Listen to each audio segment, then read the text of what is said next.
Nietzsche does not begin his investigation of morality by asking whether our values are true, just, or correct. He begins with a far more destabilizing question. Where did our values come from, and what kind of life required them? This shift is not cosmetic. It overturns how morality has traditionally been discussed. Most moral philosophies treat values as if they were discovered, as if good and evil were facts waiting to be recognized by reason, revelation, or conscience. Nietzsche treats this as naive. He suspects that moral certainty is not the product of insight, but of forgetfulness. Values feel timeless only because their origins have been buried. This is why Nietzsche introduces what he calls a genealogical method. Genealogy is not moral critique in the ordinary sense. It does not refute values by argument. It excavates them. It treats morality the way an archaeologist treats ruins, as layered, historical, and shaped by struggle. Every value has a past. Every moral claim has a biography. For Nietzsche, this matters because values are never neutral. They do not float above life. They emerge inside life, under pressure. They express the needs, fears, strengths, and limitations of the people who create them. To ask where a value came from is therefore to ask what kind of human being needed it to exist. This is why Nietzsche insists that genealogy is psychological as much as historical. He is not only interested in events, but in instincts. What instincts were being expressed when a value was first named? What instincts were being suppressed? What kind of life was being protected? And what kind of life was being constrained? Once morality is approached this way, its claim to innocence collapses. Moral values no longer look like pure expressions of goodness. They look like strategies, ways of organizing human behavior so that certain traits flourish and others are restrained. This does not make them false, it makes them situated. Nietzsche knows this approach will provoke resistance. Genealogy feels threatening because it refuses to take values at face value. It implies that what we treat as sacred may have originated in fear, weakness, injury, or advantage. It suggests that moral outrage may be less about justice than about power exercised indirectly. This is why Nietzsche believes genealogy is necessary rather than optional. A culture that treats its values as self-evident cannot examine itself honestly. It cannot ask whether its moral ideals still serve life, or whether they have begun to undermine it. Genealogy reopens that question. Importantly, Nietzsche is not trying to abolish morality here. He is not saying that values should disappear. He is saying that values should be understood. A value that cannot survive examination is not sacred. It is fragile. Genealogy tests whether our moral commitments arise from strength or from reaction, from creativity or from defense. This is also why Nietzsche insists that genealogy will never be received calmly. To question the origin of a value is to question the people who live by it. Moral systems are not abstract frameworks. They are identity structures. When they are challenged, people experience the challenge as personal attack. Nietzsche accepts this cost. In fact, he expects it. Genealogy does not aim to reassure. It aims to clarify. It asks whether our morality emerged from an affirmation of life, or from a need to protect ourselves against it. That question frames everything that follows. Nietzsche does not approach morality as a judge. He approaches it as a genealogist. His question is not whether our values are right or wrong, but where they came from and what kind of life required them. This distinction matters because it immediately shifts morality out of the realm of timeless command and into the realm of human history. Most moral philosophies begin by assuming morality's authority. They ask how we should live, which actions are justified, or which values ought to be universal. Nietzsche refuses this starting point. He suspects that moral certainty itself is something that needs explaining. Why do our values feel unquestionable? Why do they present themselves as obvious, necessary, and binding on everyone? For Nietzsche, this sense of inevitability is not evidence of truth, it is evidence of forgetting.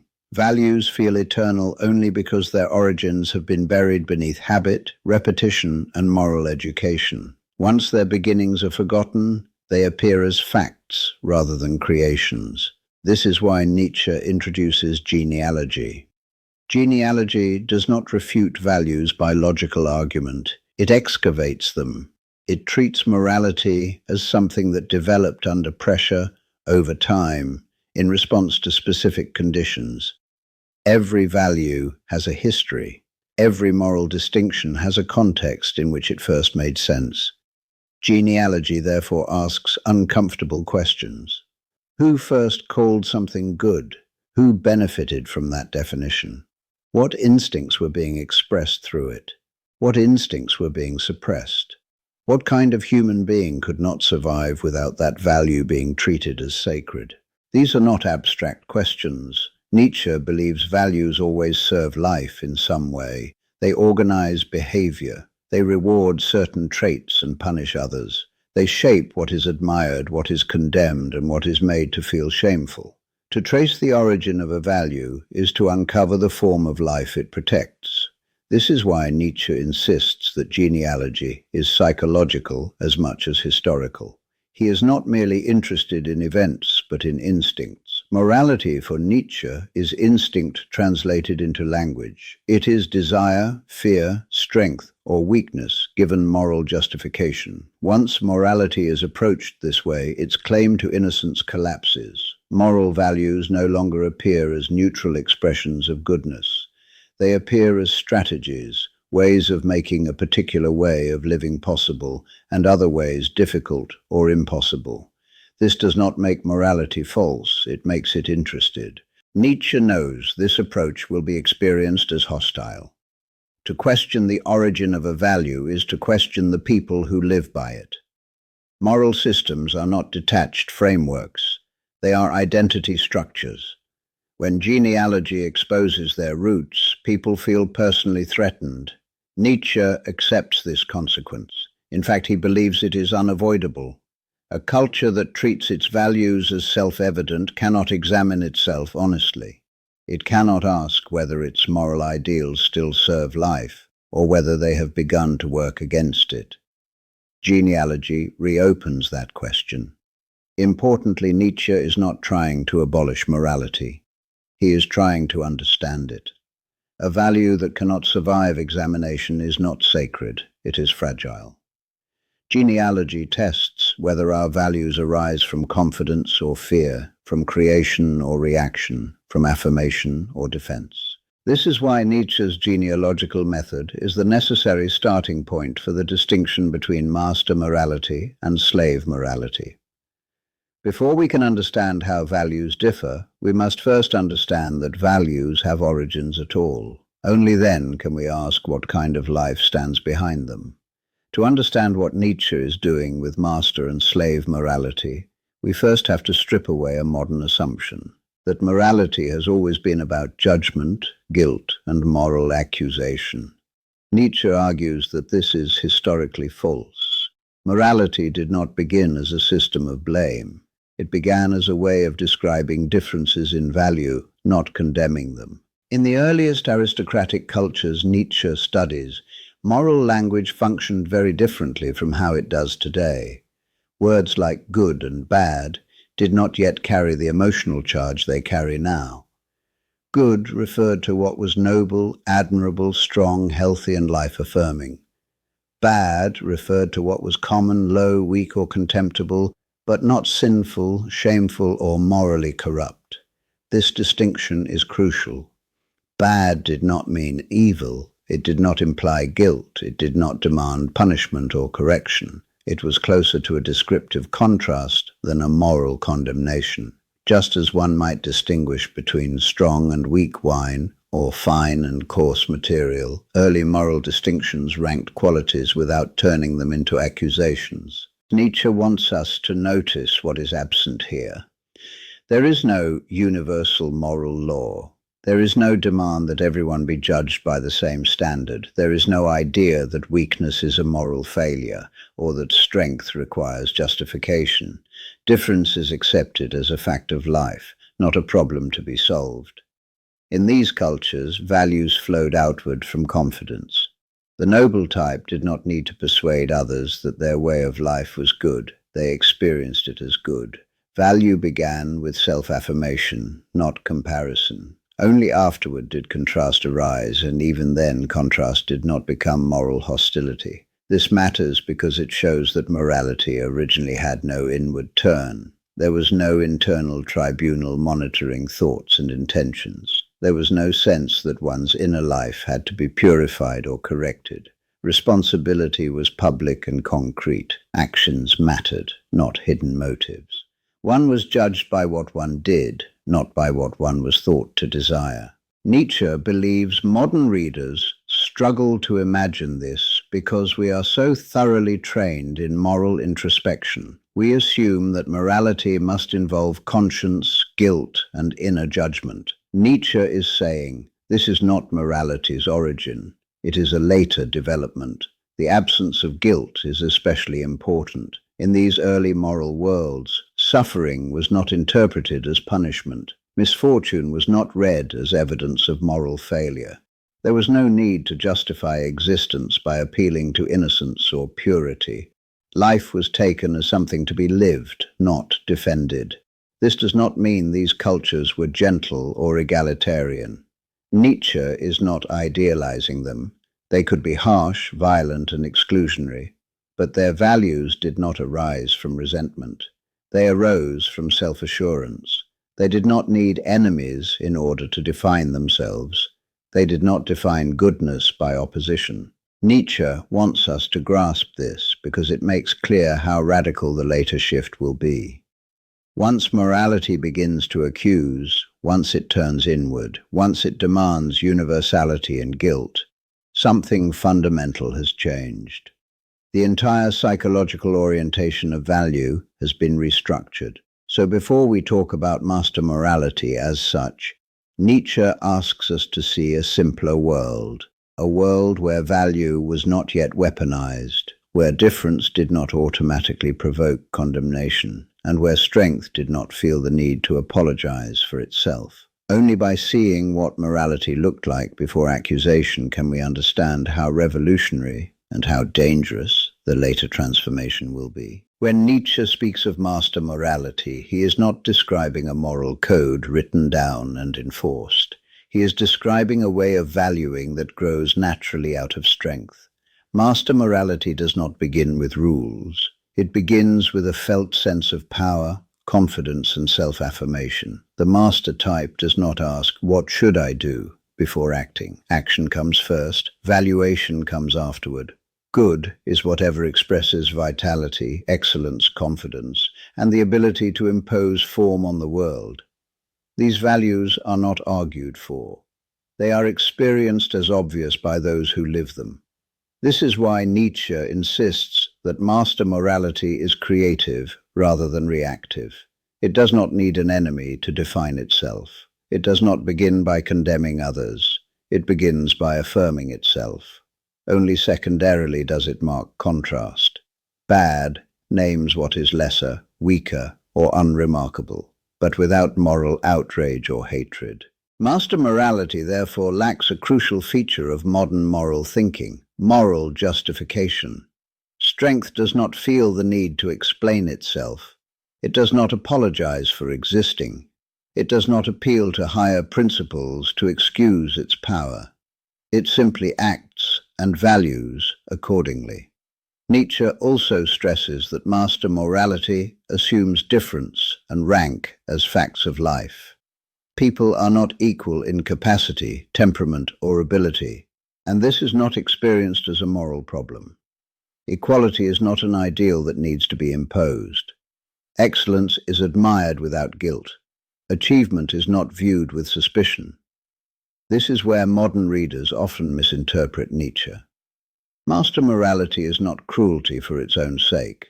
It is not sadism or domination as a moral goal. It is the absence of resentful restraint. It does not moralize strength. It does not reinterpret power as evil. It treats power as a fact of life and builds values around it. Another crucial point. Master morality is outward-facing. It does not cultivate inner conflict. There is no sense that one's instincts are inherently dangerous or corrupt. Desire is not something to be confessed or purified. Responsibility is public and visible. One answers for actions, not for hidden intentions.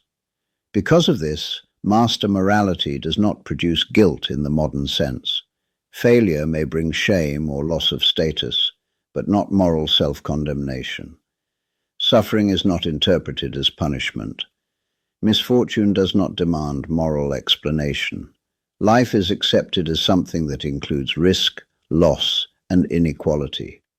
Nietzsche sees this moral orientation as psychologically lighter. It allows energy to flow outward rather than turning back against the self.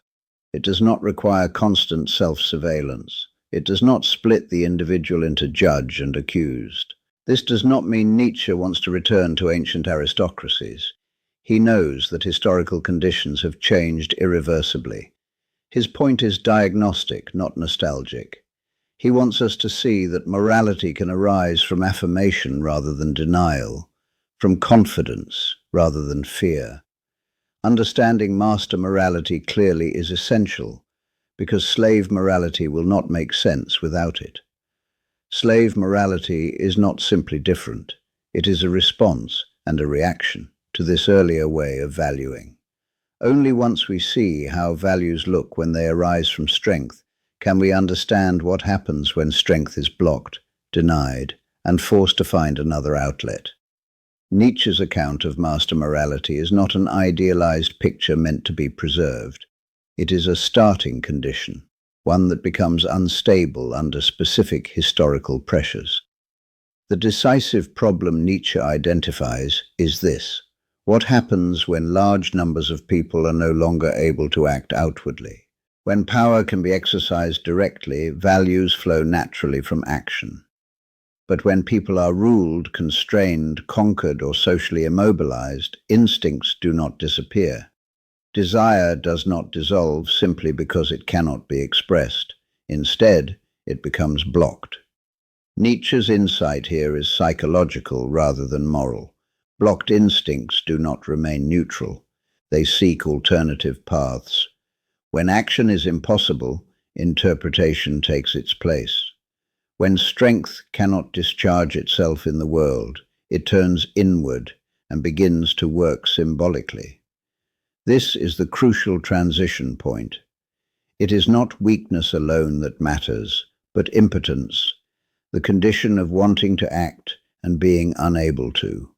The powerless do not simply lack strength, they experience themselves as prevented. Over time, this produces a specific emotional tension: anger without outlet, desire without expression, hostility without discharge. In such conditions, direct confrontation is too costly. Open rebellion fails. Physical dominance is impossible. Nietzsche argues that under these pressures, a new strategy emerges, not consciously planned, but psychologically inevitable. Power finds another form. This is where moral valuation changes its function. Instead of expressing confidence, it becomes compensatory. Instead of naming what one is, it begins to judge what one cannot be. Values become tools rather than expressions. Morality becomes indirect action. Nietzsche wants us to see that this shift is not the result of moral reflection or ethical progress.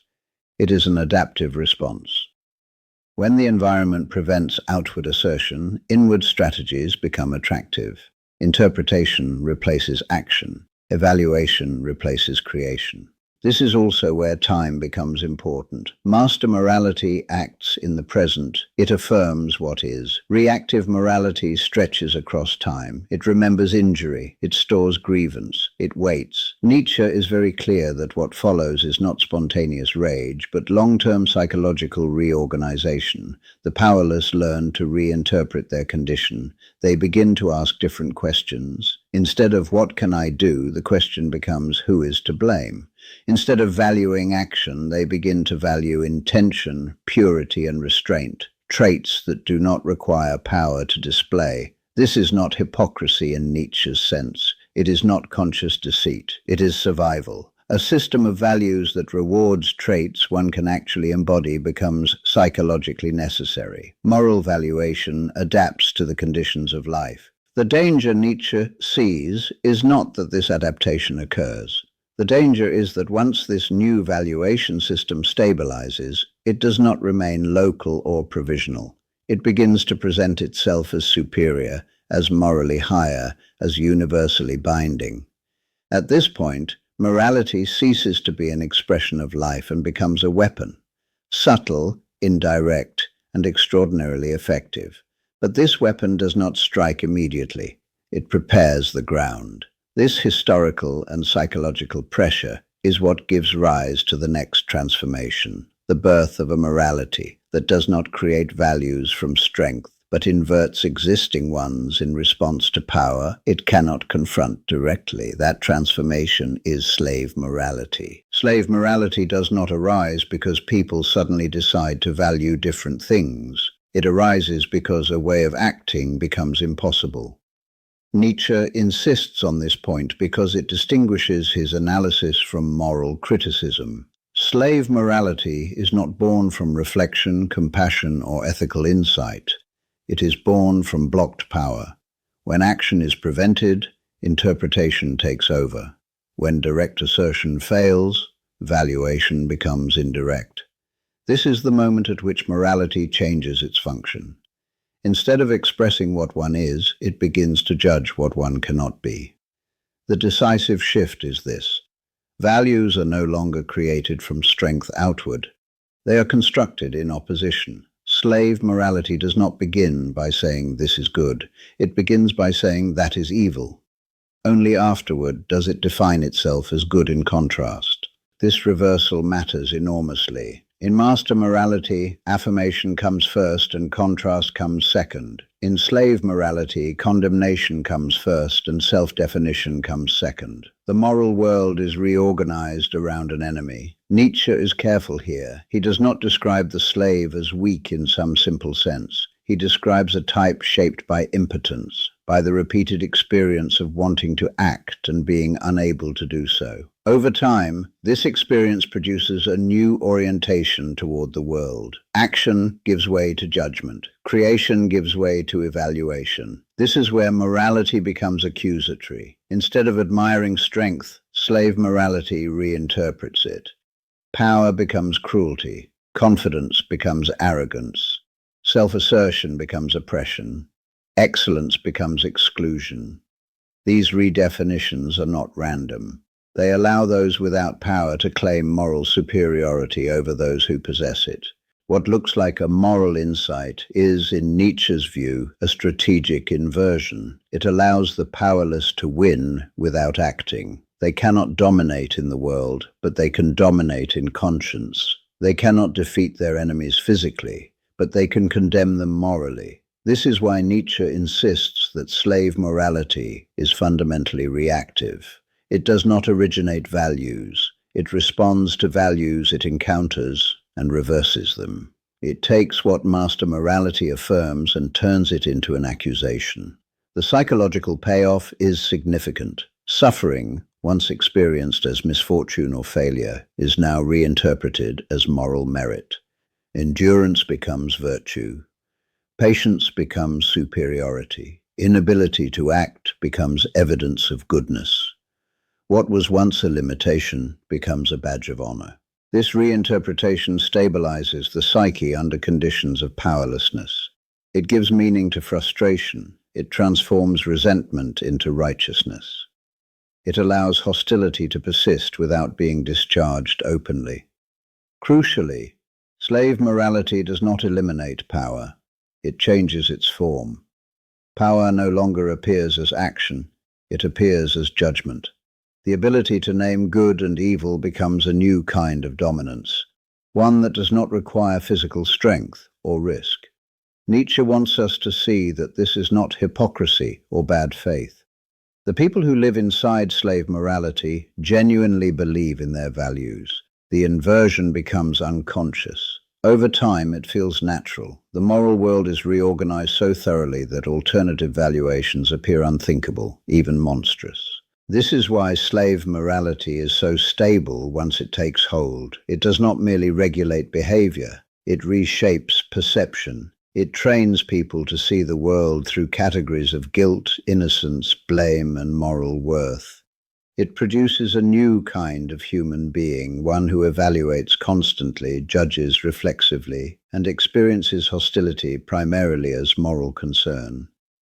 Slave morality, therefore, marks a decisive transformation in human psychology. Morality is no longer something one lives. It is something one applies to oneself and to others. Life becomes something that must be justified, explained, and morally interpreted. Nietzsche believes this transformation is one of the most consequential events in Western history. It does not remain confined to a particular group or era. Once established, it seeks to expand. It demands recognition. It insists on universality. That expansion, and the emotional engine that drives it, must now be examined carefully, because slave morality cannot survive on inversion alone.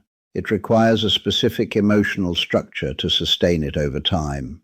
That structure is resentment. Nietzsche is careful to show that slave morality does not emerge in a single dramatic reversal. It develops gradually through a series of reinterpretations that slowly reshape how the world is seen. This is why value inversion is so effective. It does not announce itself as an inversion. It presents itself as moral insight. The first step is reinterpretation of strength. In a world shaped by master morality, strength is simply a fact, visible, unapologetic, and admired.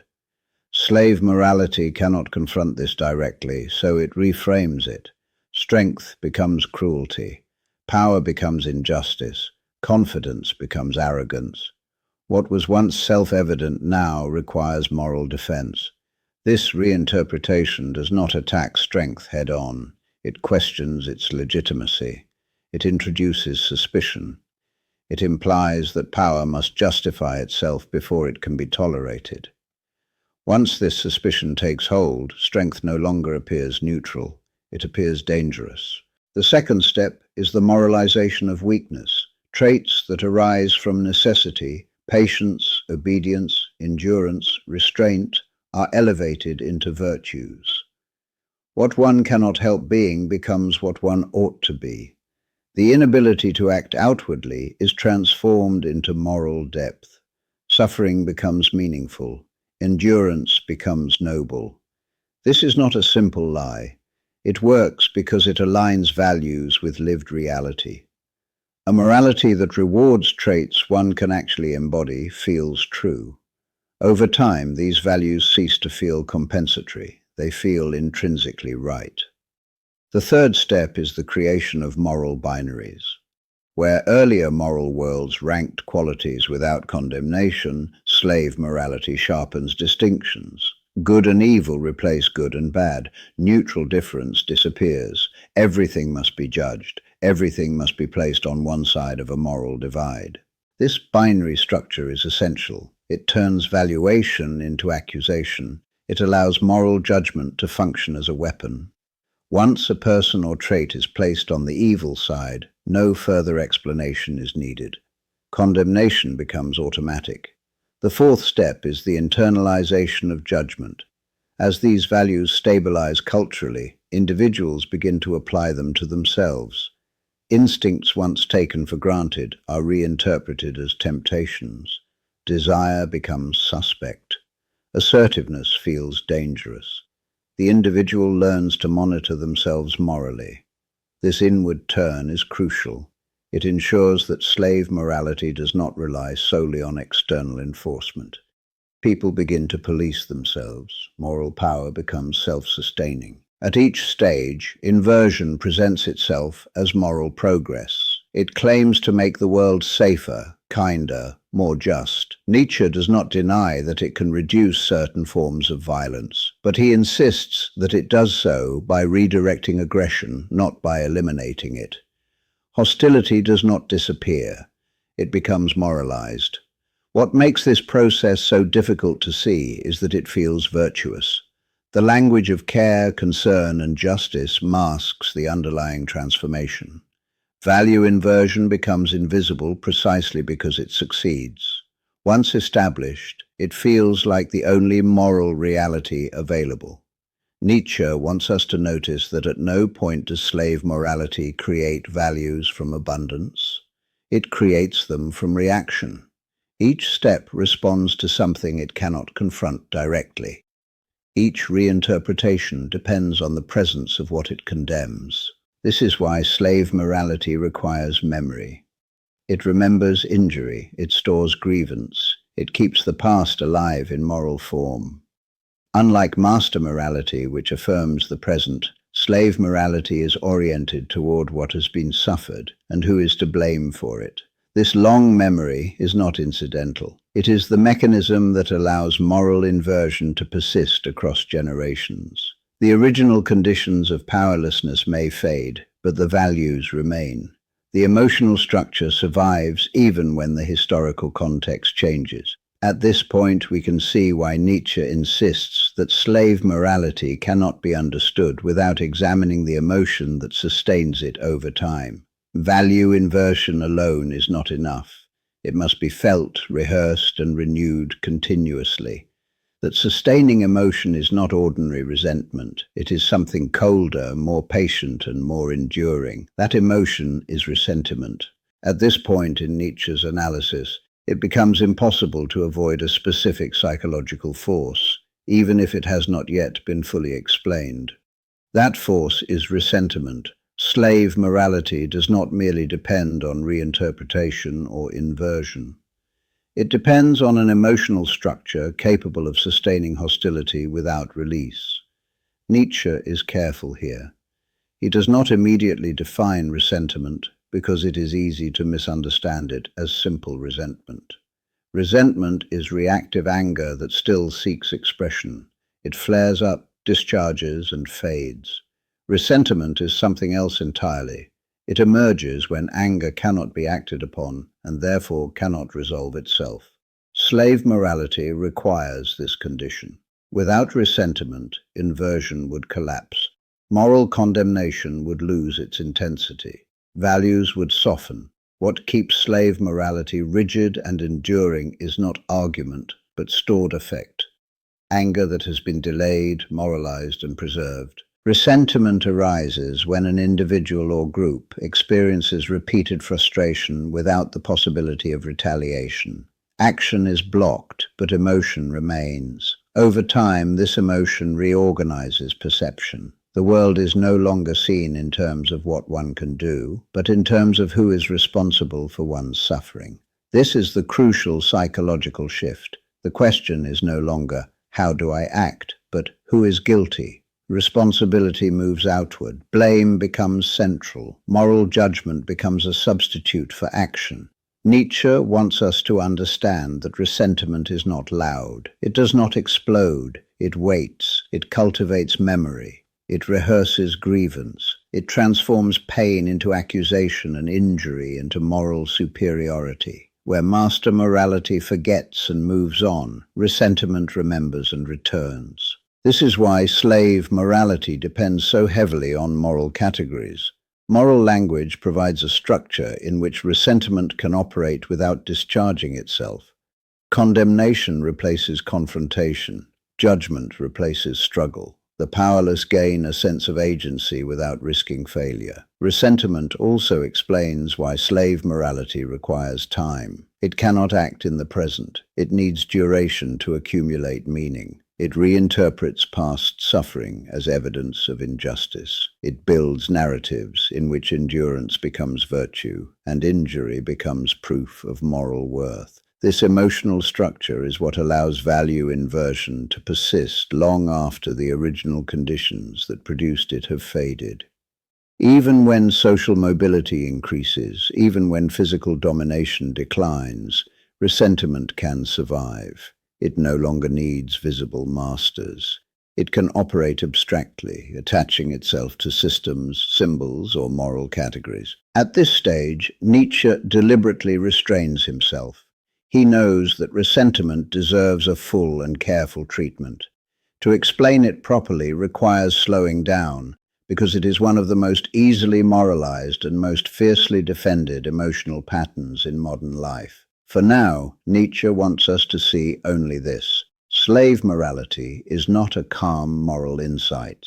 It is a psychological adaptation powered by a specific emotional economy. Without resentment, moral inversion loses its energy. With it, morality becomes sharp, enduring, and aggressive, even when it presents itself as humane. This is why Nietzsche will later devote an entire analysis to resentment on its own. It is not a side effect, it is the engine. But before we can examine it directly, we must understand what slave morality does with it. That brings us to the next question. Why does slave morality refuse to remain local or provisional? Why does it insist on binding everyone everywhere? One of Nietzsche's most important claims is that slave morality cannot remain local. It cannot tolerate being one value system among others. It must become universal, or it fails. This is not because it is truer than other moralities, but because its survival depends on eliminating alternatives. Master morality does not need universality. It is content to exist within a particular group, culture, or rank. It does not require agreement. It does not seek conversion. Its values are lived, not argued. If others do not share them, that is simply a fact of difference.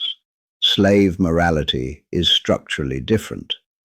Because it arises from reaction rather than affirmation, it depends on moral comparison. Its sense of goodness exists only in opposition to what it condemns. If alternative value systems are allowed to persist, the inversion loses its force. Strength can no longer be decisively labeled evil. Difference becomes visible again, judgment weakens. This is why slave morality must insist that its values apply to everyone. Moral claims become absolute. Good and evil are no longer contextual descriptions. They are universal laws. Equality becomes a moral demand rather than a descriptive claim. Any deviation from the moral norm is treated not as difference, but as transgression. Nietzsche sees this move as strategic rather than philosophical. Universal morality is a weapon. It allows the powerless to bind the powerful without confronting them directly. Once values are declared universal, strength can no longer justify itself. Power must submit to judgment or be condemned. This universalizing impulse also explains why slave morality becomes missionary. It must spread, it must convert, it must insist that no one stands outside its moral framework. Tolerating alternative values would mean tolerating the continued existence of what it defines itself against. Here, Nietzsche makes a crucial observation. Universal moral language disguises its origin. By presenting values as applicable to all rational beings, slave morality conceals the fact that it emerged under specific conditions of impotence and resentment. Universality masks contingency. Strategy masquerades as truth. This is also why slave morality becomes intolerant of rank. Difference is no longer accepted as natural or tragic. It is reinterpreted as injustice. Hierarchy becomes oppression. Excellence becomes exclusion. Any visible asymmetry must be morally explained away or condemned. The demand for universality thus produces a profound psychological effect. It trains people to experience difference as threat. Moral peace depends on sameness. Diversity of value becomes morally destabilizing. Conflict is no longer something to be navigated, it is something to be eradicated. Nietzsche believes this is why moral discourse under slave morality becomes increasingly absolute and emotionally charged. If values must bind everyone, disagreement cannot be tolerated.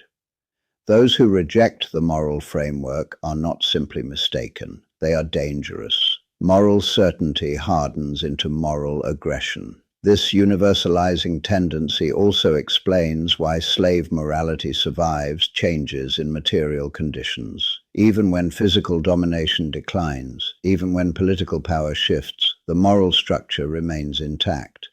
It no longer needs visible masters to oppose.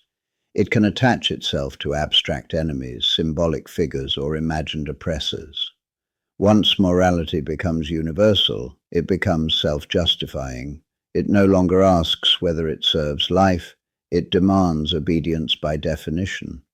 Questioning it is treated as immorality itself. Nietzsche sees this as the final transformation of morality into something autonomous, something that rules rather than guides. This is the point at which morality becomes most dangerous, not because it restrains cruelty, but because it forbids revaluation. It closes off the possibility that values might be created differently. It freezes moral imagination. Nietzsche wants us to see that universal morality is not evidence of moral progress. It is evidence of consolidation. A reactive value system has succeeded so completely that it no longer recognizes itself as reactive. At this stage, slave morality has achieved cultural dominance. It has reshaped language, judgment, and conscience. It no longer needs to fight openly. It governs by assumption. This brings Nietzsche to the next question. How did this value system achieve such extraordinary reach? Through what historical vehicle did slave morality become embedded deeply enough to survive belief itself? That question leads directly to Christianity, not as an origin, but as a carrier. Nietzsche is careful not to make Christianity do too much work in his analysis. Slave morality does not begin with Christianity, and it does not require Christian belief in order to exist. What Christianity provides is something more specific and more powerful, a historical vehicle capable of universalizing and stabilizing slave morality across centuries. Long before Christianity, moral inversions already existed. Nietzsche traces them among priestly castes, subjugated peoples, and long-standing hierarchies where direct action was impossible. Christianity did not invent resentment, guilt, or moral accusation. What it did was organize them into a coherent, portable, and psychologically durable system. Christianity succeeded where other moral movements failed because it combined several elements into a single structure. It fused moral inversion with metaphysics, psychology, ritual, and narrative. It did not merely say that weakness was good. It grounded that claim in a cosmic story. The meek shall inherit the earth, suffering is meaningful, and justice will be delivered beyond this life. This move matters enormously. By relocating justice into another world, Christianity solved a fundamental problem for slave morality. It removed the need for victory in the present. Power no longer needed to be confronted, overcome, or matched. It could be endured. Time itself became an ally. The moral reckoning was deferred but guaranteed. Nietzsche insists that this was not spiritual enlightenment. It was moral strategy elevated to metaphysics. Christianity made resentment patient. It transformed impotence into endurance and delay into virtue. What could not be resolved in life was promised resolution in eternity. At the same time, Christianity universalized moral judgment. It did not merely apply to a tribe, class, or people. It applied to everyone. All were sinners. All were morally equal in guilt. All required redemption. This universality completed the work. Slave morality required. No one stood outside judgment. Christianity also deepened moral internalization. It shifted the focus from deeds to intentions, from actions to thoughts, from visible behavior to inner life. Sin became something that could occur silently. Desire itself became morally suspect. This ensured that moral control no longer depended on external enforcement. Individuals carried the moral system within themselves. This internalization is why Christianity proved so resilient.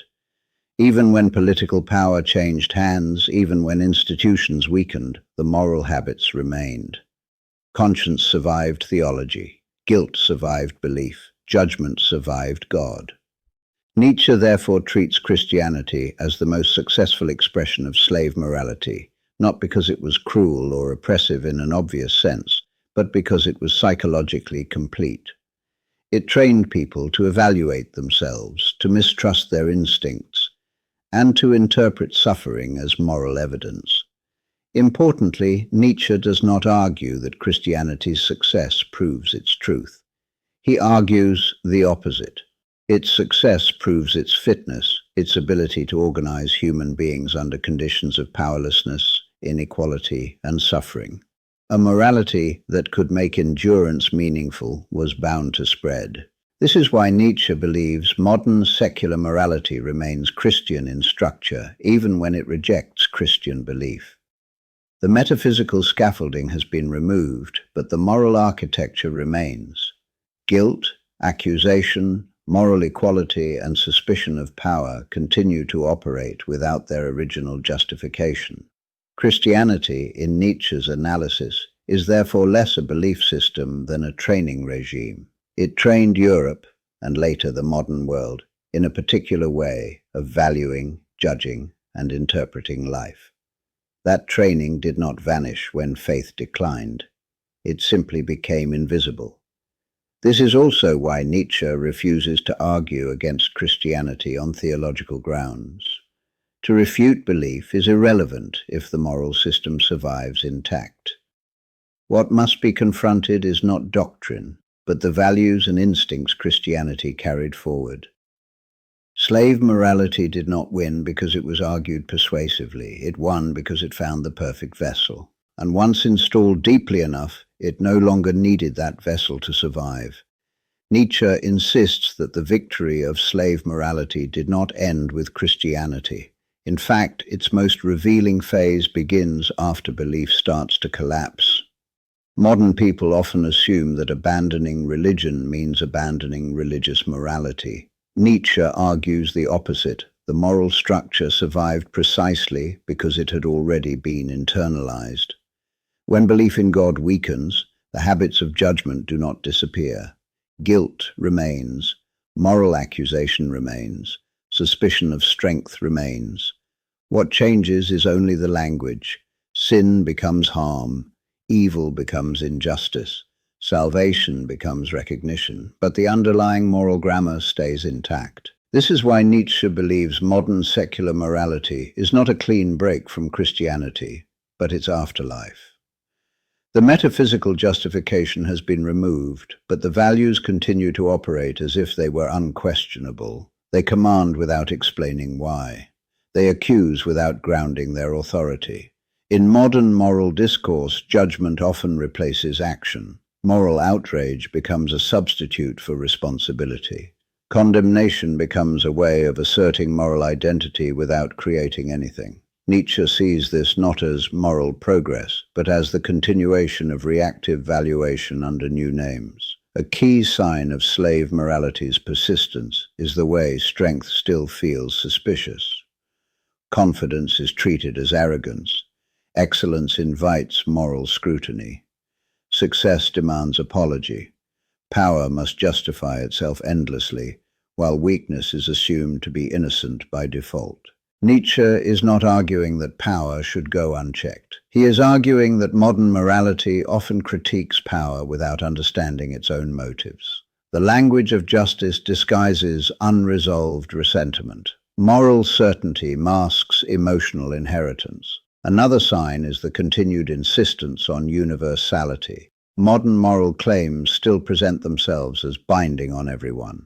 Disagreement is not treated as difference, but as immorality. To reject the moral framework is to be placed outside the moral community altogether. This is why moral disagreement feels existential rather than intellectual. It is not merely about policy or preference. It is about who is allowed to count as good. Nietzsche believes this intensity is not accidental. It is the psychological residue of a morality that learned to survive by making itself absolute. Importantly, Nietzsche does not deny that modern morality restrains cruelty or protects the vulnerable. He acknowledges its achievements. His concern is that it does so by denying its own origins. When a morality forgets why it exists, it becomes rigid. When it forgets what kind of life it was designed to serve, it begins to work against life itself. This is where Nietzsche locates a deep cultural tension. Modern people inherit a moral system built for endurance under powerlessness, but live in conditions that increasingly demand creativity, risk, and self-assertion. The result is internal conflict. Instincts push outward, morality pulls inward. People experience this as anxiety, guilt without cause, and a constant sense of moral insufficiency. Nietzsche sees these symptoms not as personal failures, but as cultural consequences. A reactive moral system is being asked to govern lives that no longer fit the conditions that produced it. This mismatch does not resolve itself automatically, it intensifies. The more modern life demands initiative, the more morality condemns it. The more individuals are asked to create themselves, the more they are told to restrain themselves. Nietzsche believes this is why moral discourse in modern societies feels simultaneously aggressive and fragile. It attacks confidently, but cannot tolerate challenge. It insists on authority, but cannot explain its source. Slave morality survives not because it is eternally true, but because it has become habitual. It is no longer believed. It is enacted. It lives on in language, judgment, and emotional reflex. To recognize this is not to reject morality outright. It is to see that our moral instincts may no longer be aligned with the kind of life we are trying to live. This recognition sets up the next step in Nietzsche's analysis. If morality has a history, then its concepts must also have histories. The distinction between good and evil did not always exist.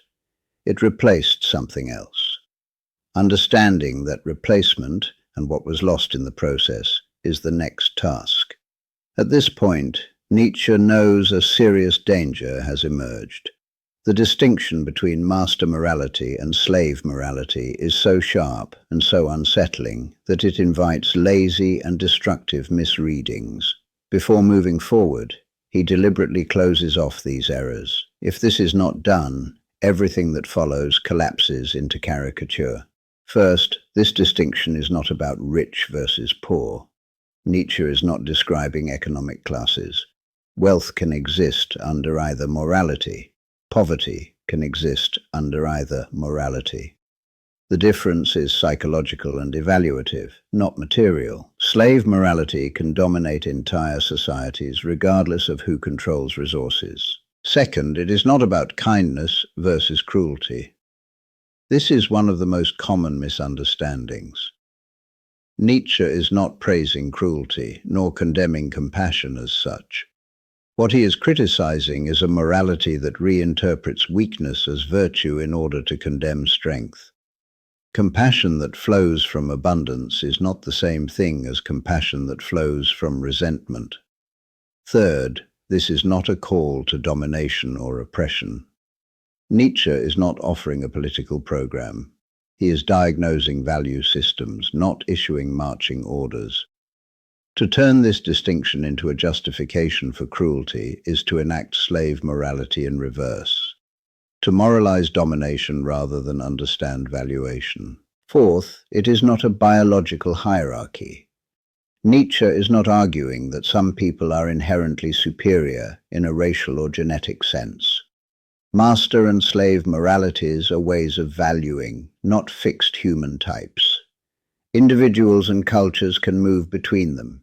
Entire societies can adopt one or the other, regardless of biology. Fifth, this is not nostalgia for ancient aristocracies. Nietzsche does not believe history can be reversed. The conditions that produced master morality in its original form no longer exist. His interest is not in restoring the past, but in understanding how values function so that new values might be created consciously rather than inherited blindly. Nietzsche insists on these clarifications because moral systems instinctively try to remoralize his analysis. They turn description into prescription. They accuse him of cruelty, elitism, or nihilism in order to avoid confronting the diagnosis itself. This defensive reaction is revealing. It shows how deeply moral certainty depends on remaining unquestioned. To misunderstand Nietzsche is often more comfortable than to understand him, because understanding him requires self-examination. The real point of the master-slave distinction is this: values express conditions of life. They are not neutral. They are not disinterested. They arise from particular ways of existing in the world. To evaluate a value is therefore to ask whether it arises from strength or from reaction, from confidence or from fear. Nietzsche does not tell us which values we must adopt. He tells us that values have origins and that those origins matter. A morality that arises from reaction will tend to suppress life. A morality that arises from affirmation will tend to expand it. If this distinction is misunderstood, Nietzsche becomes a cartoon villain or a crude elitist. If it is understood, it becomes something far more dangerous, a mirror, and mirrors are rarely welcomed. This brings Nietzsche to the final pressure point of this analysis. If morality expresses life conditions, and if slave morality has achieved dominance, then what kind of future does that morality produce? That question leads to the final segment of this video, and to the deeper crisis Nietzsche believes modern humanity has not yet faced. Nietzsche understands that the distinction between master morality and slave morality is not merely controversial, it is destabilizing. It threatens something far more important than particular moral rules. It threatens the belief that morality itself is innocent. If values have origins, then they are not sacred. If values arise from conditions of life, then they can no longer claim universal authority without question. And if values express psychological needs, then moral certainty becomes suspect. This is why Nietzsche expects hostility rather than debate. His analysis does not argue against morality from the outside. It reinterprets it from within. It suggests that what people experience as moral conviction may in fact be the expression of fear, injury, or blocked power. That suggestion alone is enough to provoke outrage. The danger lies in what follows once this is seen clearly. If slave morality has achieved dominance, if it has shaped language, judgment, conscience, and culture, then it has also shaped the kind of human being that modern societies produce. Values do not remain abstract. They educate instincts. They train emotional responses. They cultivate certain types of character while suppressing others. Nietzsche fears that a morality built on reaction, guilt, and moral accusation cannot ultimately sustain a flourishing culture. It produces compliance, not creativity, safety, not strength, endurance, not expansion. Over time, life is experienced less as something to be lived and more as something to be morally managed. This does not lead immediately to collapse. It leads to flattening. Ambition is distrusted. Excellence is moralized away. Risk feels irresponsible. Difference feels dangerous. The highest praise becomes harmlessness. Nietzsche sees this as a slow cultural exhaustion. A society governed entirely by reactive values becomes skilled at preventing harm but incapable of producing greatness. It protects itself from suffering at the cost of intensity. It prefers stability to creation. This is why the master-slave distinction is not an academic exercise. It is a diagnostic tool. It asks whether our values still serve life or whether they have begun to suffocate it. It asks whether morality has become an end in itself rather than a means. The most dangerous consequence of slave morality, in Nietzsche's view, is that it forbids revaluation. Once values are treated as universally binding and morally absolute, questioning them becomes immoral by definition. Critique is recast as cruelty. Revaluation is interpreted as threat. At that point, morality becomes self-protective. It no longer guides life, it polices it. It no longer asks what kind of human being it produces. It demands obedience. The future closes. Nietzsche does not claim to offer an easy solution here. He is not providing a new moral code to replace the old one. What he is doing is preparing the ground. Before new values can be created, inherited values must be understood and stripped of their false innocence. This is why the master-slave distinction feels dangerous even now. It does not tell people what to think. It asks them to look at why they think the way they do. And once that question is asked honestly, it cannot be unanswered. The distinction between master morality and slave morality is therefore not the end of Nietzsche's critique. It is the beginning. It clears the ground. It removes the illusion that morality descends from nowhere. Only after that clearing can Nietzsche ask his next question. How did our moral language itself change? That question leads directly to the next step in the series.